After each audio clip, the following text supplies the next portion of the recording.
ഇന്ത്യയെ മുഴുവൻ ഞെട്ടിച്ച, മനുഷ്യ മനസാക്ഷിയെ പിടിച്ചുലച്ച അതിദാരുണമായ ഒരു സംഭവമാണ് കൽക്കട്ടയിലെ പ്രസിദ്ധമായ RG Kar മെഡിക്കൽ കോളേജിൽ ഉണ്ടായത്. ഒരു വനിതാ ഡോക്ടറെ പാതിരാവിൽ ആരൊക്കെയോ ചേർന്ന് കൂട്ടബലാത്സംഗം ചെയ്ത് കൊന്നുകളഞ്ഞു. ഇത് കൊലപാതകമല്ല, ആത്മഹത്യയാണ് എന്ന് വരുത്തി തീർക്കാൻ പോലീസ് ശ്രമിച്ചു. അവരുടെ മരിച്ച കുട്ടിയുടെ മാതാപിതാക്കളെ കൊണ്ട് പോലും പരാതിയില്ല എന്ന് പറയിക്കുന്ന രീതിയിൽ സമ്മർദ്ദം ചെലുത്തി. ആ ഘട്ടത്തിലാണ് ധാരാളം പരാതികൾ ഗവർണർ എന്ന നിലയിൽ എനിക്ക് ലഭിച്ചു.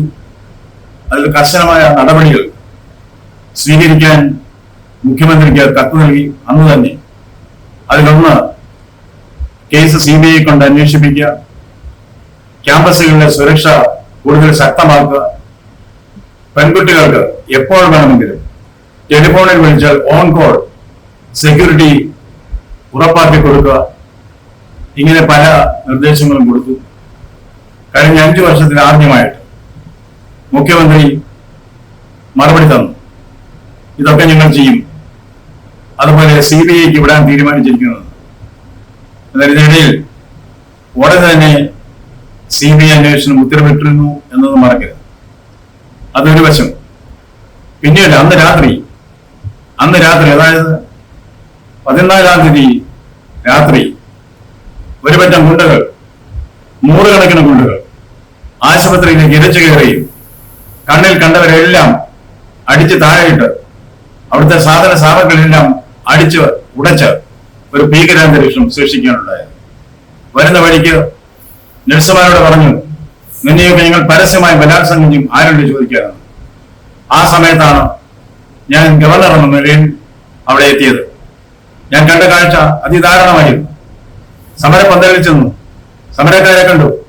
അവർക്ക് വേണ്ടത് വി വാണ്ട് ജസ്റ്റിസ്, ഞങ്ങൾക്ക് നീതി കിട്ടണം എന്നതാണ്.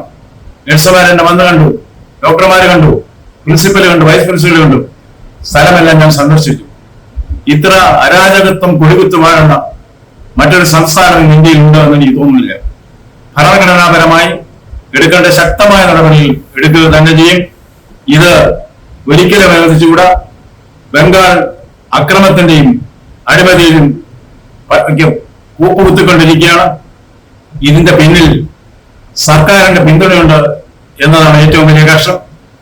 ബംഗാൾ ഒരു ബനാന റിപ്പബ്ലിക്കായി മാറാൻ പാടില്ല, ഒരു വെള്ളരിക്ക പട്ടണമായി അവതരിപ്പിക്കാൻ പാടില്ല. ശക്തമായ നടപടികൾ ഇന്ത്യൻ ഭരണഘടന നൽകുന്ന അധികാരങ്ങൾ ഉപയോഗിച്ചുകൊണ്ട് ജനപിന്തുണയോടുകൂടി ശക്തമായ നടപടികൾ ഇക്കാര്യത്തിൽ സ്വീകരിക്കുക തന്നെ ചെയ്യും. ഈ ഗുണ്ടാരാജിന് അറുതി വരുത്തിയേ മതിയാവും.